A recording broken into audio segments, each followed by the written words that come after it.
Hari abantu benshi kuri isi bavuga ko gukira atari ibya buri wese, ariko rero muri iki kiganiro tugiye kurebera hamwe ibice bigize ubukire. Ushobora gusanga nawe uri umukire bitewe n'icyiciro urimo, turi buze kureba muri iki kiganiro. Ariko ndashaka kugira ngo tubanze tumenye neza ngo ijambo ubundi ubukire ni iki, tubanze tubishakire ubusobanuro. Nitugenekereza rero ku jambo ubukire tukabigiranye nuko uba ufite ubushobozi bwo kuba wakwihaza mu byo ukeneye. Abantu se turi kubyemeranya, kuba nyine ufite ubushobozi bwo kuba ukenera ikintu ukaba wakibona, yaba ufite amafaranga cyangwa se utayafite, upfa kuba ugikeneye icyo kintu ukakibona.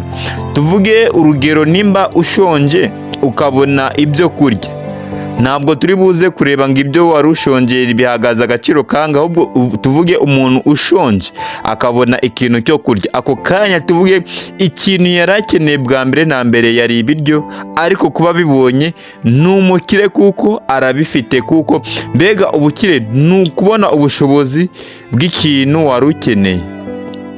Nkeka ubwo busobanuro bwaba buhagije, ariko tugenekereje nanone ubukire hano kuri iyi si cyangwa se mu buzima busanzwe hano muri rusange, ubukire buri mu byiciro bigiye bitandukanye. Ni ukuvuga rero tugiye kurebera hamwe mu cyiciro kijyanye n'amafaranga, tuze tunarebe ku cyiciro kijyanye n'ubuzima tubamo bwa buri munsi. Ushobora gusanga hari abantu bafite amafaranga ariko ugasanga bameze nk'abakene. Icyo nacyo ni ikintu turi buze kuvugaho. Hari n'igihe nanone ushobora gusanga umuntu udafite amafaranga cyangwa se udafite ubushobozi runaka, ari ugasanga niwe muntu ugaragara nk'aho ari umukire, cyangwa se ugasanga abayeho ubuzima bwiza kurusha wa wundi ufite amafaranga. Ushobora gusanga nanone hari uwundi muntu bitewe n'uko yibereyeho ntacyo aramira, udafite ikintu runaka, afite abafamiliye cyangwa se abandi bantu runaka, ugasanga nta bintu byinshi afite mu buzima gusa, ariko ugasanga abuhotse kurusha abo bantu bose twari tuvuze aho haruguru. Ni ukuvuga rero mu bice bigize ubukire turi buze gusangamo amafaranga nk'uko twari tubivuze, dusangemo ubuzima ubamo iyo ufite amafaranga, ndetse n'uko ushobora kubamo udafite amafaranga. Bivuze ngo rero nituza gusesengura ubukire, turaza gusanga kuba umuntu yitwa umukire bidasabwa kuba afite amafaranga cyangwa se atayafite, ahubwo igisobanuro cya nyacyo cyo muri ubu buzima kuba uri umukire nuko, nk'uko twari tumaze kubibona haruguru, nuko uba ufite ikintu runaka, cya kintu nyine twari tumaze kuvuga ukeneye ukakibona. Ariko rero tureka tubanze turebere ku bantu ushobora gusanga nta mafaranga bafite ariko bakitwara nk'abakire. Ni ukuvuga umuntu udafite amafaranga, udafite akazi, ka kazi nyine kamutera stress, ushobora gusanga uwo muntu afite icyizere cy'ubuzima kurusha wa mukire. Nanone abantu turi buze kugenda tuganira muri iki cyegeranyo, mugende mutanga ibitekerezo uko mubyumva. Ushobora gusanga ndi buze kuvuga ikintu runaka ugasanga wagira ngo niweho ndi kuvuga neza mu buzima bwawe bihuriyemo. Ariko se reka mbanze mbaze, mu buzima ubayemo uri kumva iki kiganiro ufite amafaranga? Ese nimba uyafite, aho uri nimba ugeze ahantu runaka batakuzi, bashobora kukureba bakavuga ati uriya muntu uko ameze kose afite amafaranga? Cyangwa se nimba utayafite, urishuwa neza ko bigaragara ko nta mafaranga ufite? Impamvu mbajije iki kibazo, hari igihe umuntu aba adasa neza n'uko ari. Ni ukuvuga hari abantu ushobora gusanga hano ku isi ndetse duhura nabo mu buzima busanzwe, ushobora gusanga ni wa muntu udafite ibintu byinshi, udafite amafaranga, yewe nta n'akazi agira, ariko ukabona niwe muntu uba ushaka ibintu birenze, uba ushaka ubuzima bwiza. Aho ari hose ugasanga nimba yicaye yashyize akaguru ku kandi, mu gihe ushobora gusanga undi muntu w'umukire adashaka no kuba yagaragaza bwa bukire bwe.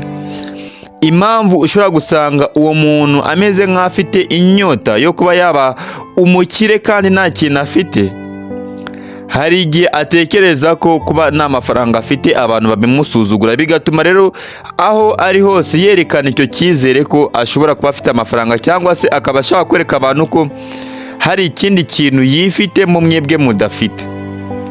Mu gihe wa wundi noneho ufite ayo mafaranga ushobora gusanga adashaka kuyagaragaza aho muri, ashobora kwanga kuyagaragaza kubw'impamvu zitari nkeya, kuko hari n'igihe ashobora kuba ati aba bantu nimbereka ko ufite ubushobozi baraza kunyubaha cyane birenze, cyangwa agatekereza ngo aba bantu turi hamwe nimbereka ko ufite ubushobozi bashobora kuza kungira nabi. Icyo nicyo kibi rero cyo kuba umuntu afite amafaranga, mu gihe wa wundi utayafite yumva ko yamugaragaraho.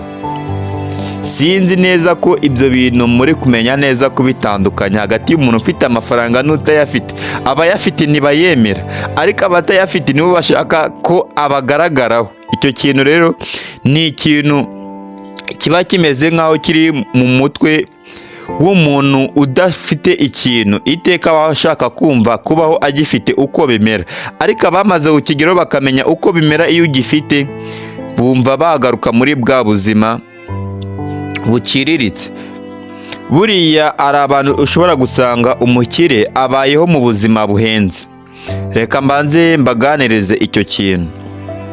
Impamvu umukire ashobora kuba mu buzima buhenze si uko we aba abikunze nk'abandi bakire tubona hano hanze. Hari igihe umuntu aba ashaka ubuzima bworoshye, ariko ugasanga bitewe n'abantu babana bwa buri munsi ntabwo ari buze kujya ku isoko agure ibintu bya make. Oya, aragura inkweto, nawe numubona uvuga ati amafaranga ufite akwemera kugura iyo nkweto nanjye yanjye nakwambara, bitume namwe ubwanyu mumusunikiriza kubaho mu buzima buhenze ushobora gusanga nawe ubwo atakunze. Akenshi rero abakire ni mwebwe mutuma bahinduka. Abantu badafite amafaranga ni mwe mubahindura, kuko murahura ugasanga nimumureba neza, nimumwishimira, ndetse n'ahari bikaba bitandukanye nk'uko mwakwitwara ku bandi.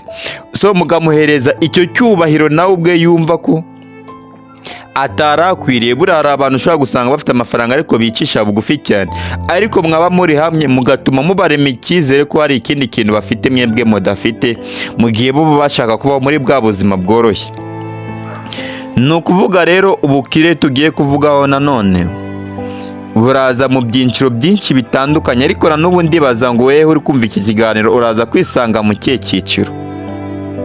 Mbere na mbere reka manze nkubwire, nimba ugeze kuri YouTube channel kanda subscribe. Ndakubwira akamaro ka subscribe, ni ukugira ngo ubutaha nidushiraho ikindi cyegeranyo cyangwa se indi video ifite ubutumwa runaka ivuga, iyi YouTube channel icaho ibintu bitandukanye. Hari ibi biganiro by'ubwenge, hanyuraho amakuru y'imikino. Ni YouTube channel ushobora kwisangamo mu cyiciro cyose waba urimo cy'ubuzima.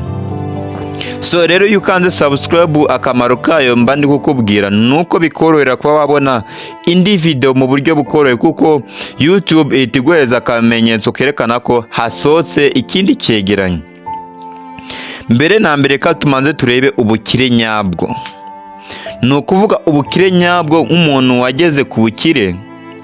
Ushobora gusanga umuntu w'umukire yifuza ko abandi nabo batera imbere. Ndaza kubivuga mbahereze n'urugero runaka. Hari umukozi nzi neza wakoraga ku mubose, ariko uwo mubose mbere yuko aza kumuha akazi yarabanze aramusura. Amaze kumusura areba ibyo atunze byose, ubundi aragenda amuhereza akazi. Nyuma y'umwaka amuhemba buri kwezi yongeye kumusura. Ahageze asanga nta kintu na kimwe yagezeho, asanga uko yamusize nta ni kwa kundi. Nta kabuza uwo mukire yahise yirukana wa mukozi. Aho ngaho turaza kuhafatira ikirero, turibaza ngo ninde uri mu makosa, ni umukozi cyangwa se ni wa mukire? Ni ukuvuga impamvu nanze urwo rugero, umuntu uzi agaciro ko kuba umuntu afite ubukire, hari igihe udasanga afite ubwo bururumba bituma nawe yumva ko nimba aguhaye akazi ko ari nawe hari icyo wakwigezaho. Ariko hari n'uwundi muntu ushobora gusanga ari umukire akaguha akazi, ariko akizera ko ibyo aguha byose n'ubundi bigomba gushira nta kintu ugezeho, bituma yumva ko wazahora uri umukozi we kugeza paka. Ni ukuvuga rero nanone ikindi kintu kijyanye n'ubukire, hari igihe umuntu aba umukire ariko ntanyurwe. Icyo kintu tubanze tucyumve neza.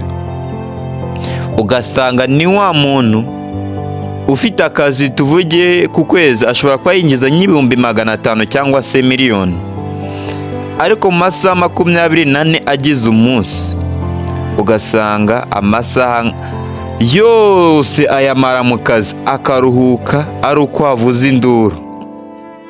Ugasanga hari n'undi muntu ufite akazi kamuhemba 50,000 uri buze kuryama amasaha ahagije, nimba akazi kari bugasoze saa 11, saa 12 akaza kuba yaryamye, akabyuka izindi saa 12. Ariko urumva itandukaniro ziri aho ngaho, ni ukunyurwa n'ibyo wagezeho. Icyo ni ikintu cya mbere cy'ubukire, tubonye ko ari ukunyurwa n'ibyo wagezeho, kuko ari igihe cyo ushobora gusanga uwo muntu uko yinjiza amafaranga menshi ariko atabona umwanya uhagije wo kuba yakoresha mu buzima bwe. Icyo ni ikintu cya mbere rero, kunyurwa n'ibyo winjiza cyangwa se n'ibyo ufite, nibyo bisobanura ubukire bwawe. Kuko ushobora gusanga n'umukozi wo mu rugo cyangwa se undi muntu runaka ufite akazi gaciriritse adakora imirimo ivunanye nk'iy'uwo mukire. Ushobora gusanga nk'umukire uhembwa ayo mafaranga nari mvuze aho haruguru, cyangwa se ufite business yinjira ayo mafaranga, iwe mu rugo afite umukozi, ariko uwo mukozi ugasanga yego, reka tubanze turebe neza icyo biri buze kutugezaho kuri uyu mukire ushobora kuba winjiza ibyo 500,000 ndetse cyangwa se iyo miliyoni. Tubonye ko umukire ashobora kuba aryama amasaha 5, ayandi yose akayamara mu kazi, ariko iwe mu rugo nk'uko twari tumaze kubivuga ugasanga afite umukozi uryama saa 12 akaba amuhemba 100,000 cyangwa se ntarenzeho cyangwa munsi yayo. Ariko uwo mukozi nimba akora ayo masaha make ya gusumbya ayo boss wakora, ushobora gusanga uwo mukozi arira ku gihe, ibintu bye byose biri ku murongo, isaha aryamira zizwi, mu gihe boss we yinjiza amafaranga menshi, ariko twabonye ubuzima abayemo no kurya aba ari ikibazo kubera aka kazi. Aho ngaho ndabaza ngo umukire ninde? Hari uwo mukozi uhembwa make, ibintu bye byose akabibonera ku gihe, cyangwa ni uwo mubosi winjiza menshi yanyuze muri izo nzira zose zigiye zitandukanye? So iki kintu rero icyo turi buze kukigiranya nacyo ni iki? Ni ukuvuga ubuzima ubayemo nicyo gisobanuro cy'uwuriwe. Ese ibintu ubona ubikoresha neza? Ese ibyo ufite ntabwo bituma bikwima umwanya bw'ikindi kintu wakabaye ukora mu buzima bwawe? So rero kubaho ufite ibintu byinshi wagezeho ariko ukabiburira umwanya, n'ubundi uracyameze nka wa mukozi, nkaho nta kintu na kimwe wigeze ugeraho. Ikintu rero kijyanye no guhereza umwanya abandi abantu bagakora kugira nabo bagire icyo bigezaho, turaza gusanga kiri mu gisobanuro cy'uko weho hari icyo wagezeho. Kuko nimba wumva ko hari ibintu byinshi wagezeho ariko ugasanga ntiwigeze uhinduka, uracyahiga ubuzima bumeze nk'aho bwanze, ubyuka saa 11 nk'undi muntu wese udafite ikindi kintu yagezeho, aho ngaho turibaza ngo ubukire bwawe buri hehe? Gusa ntabwo turi buze kunenga abo bantu bakora izo saha z'umurengera cyangwa se icyo gihe cyinshi cyane. Hari igihe ushobora gusanga ashaka kurinda ibyo yagezeho, ariko se ibyo wagezeho byose muri ubu buzima utabonye ibintu bigushimisha, kereka bayashimishwa nawe no kubyuka akaranga, aho ngaho turaza kubyemeranya. Ariko nimba bikora nk'akazi nawe ubwo abizi neza ko atabyishimiye, ubwo ngubwo ntabwo turi buze kwemeranya ko ari ubukire. Ibintu turi buze kuvugaho navuze ko biri mu byiciro bibiri. Ni ukuvuga mu buzima bwawe umukene, nanone tugaruke kuri ya ngingo yo kuba umuntu ari umukene. Bajya bavuga ngo munsi y'umukene naho hari undi. Nimba ufite akaboko kamwe, hari uruta udafite akaboko na kamwe. Icyo kintu turi kucyumva neza. Ushobora kuba ubana n'ubumuga bwo kuba ufite akaboko kamwe, hari uwundi ubana nabwo none udafite na kamwe. icyo kintu turi kucyumva neza ko aho ngaho kuba ufite icyo umurusha arakubona akavuga ati wowe ufite amahirwe menshi kundusha. So kuba ufite icyo umurusha ubwo ni ubukire umurusha, turi buze kwifata nk'ubukire kuko hari icyo ufite adafite. Ariko nanone ushobora kuba wagira ka kaboko bigatuma ubaho muri bwa buzima butandukanye n'ubwa wa wundi utagafite. Ushobora kugira ako kaboko kamwe kagufasha mu mirimo ariko ntiwiyakire kuba warabuza kandi ugasanga wa wundi udafite na kamwe rero we yariyakiriye. Icyo kintu mucyumve neza, wowe ufite akaboko kamwe ntabwo wiyakiriye kuba warabuza kandi, ariko wa wundi wabuze yombi yariyakiriye. Aho ngaho nta kabuza uri umukene kuri we. Ibintu byose twavuga rero ku bintu bijyanye no kuba umuntu ari umukire, reka twanzure iki kintu, ni ukwiyakira ku byo wagezeho cyangwa se ibyo ufite ukanyurwa nabyo. Nicyo gisobanuro cya nyacyo cy'ubukire.